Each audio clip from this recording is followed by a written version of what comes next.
Astral warnings. This comes from Franz Bardon, Initiation to Hermetics, page 280. The magic mirror as an aid to study the past, present, and the future. The exact study of the past, present, and future of other people is one of the most difficult tasks when working with the magic mirror. The magician's own past and present can also unfold in the mirror, like a motion picture, though undoubtedly he should refrain from allowing it to do so.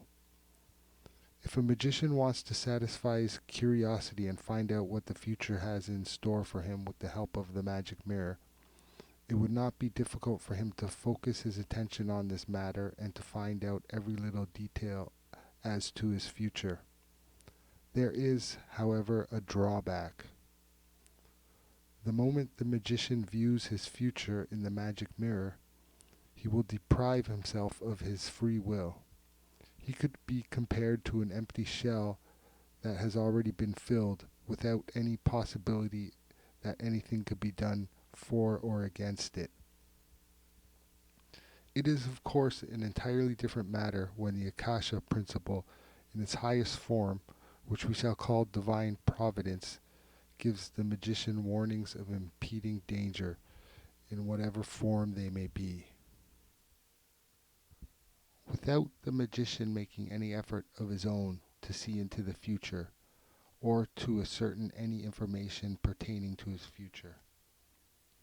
When the magician receives such a warning, he should comply with it without question, because any failure to do so would cause him great harm.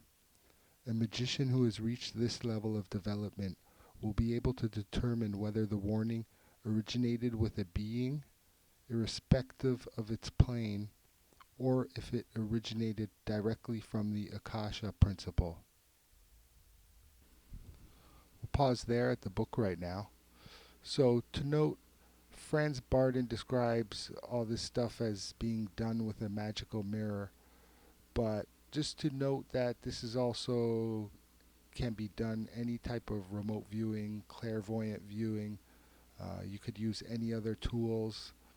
Can be done in lucid dreaming with the right techniques.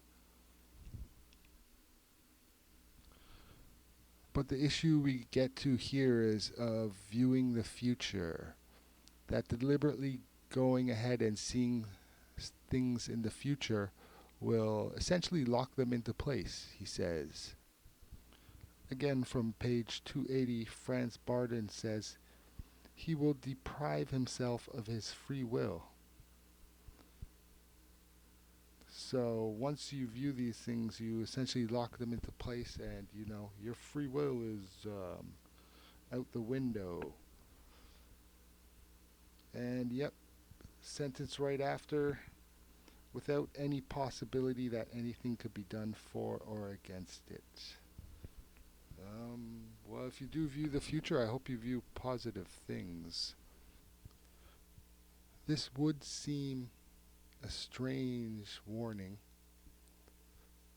but indeed, when we look at quantum science, we have Bohm's interpretation, spelled Bohm, and obviously we have science that an observer collapses the wave function. So the simple way to put this is the first person to observe something, or once you observe something, even on the other side, again, you're talking about the future here, you kind of lock it into place.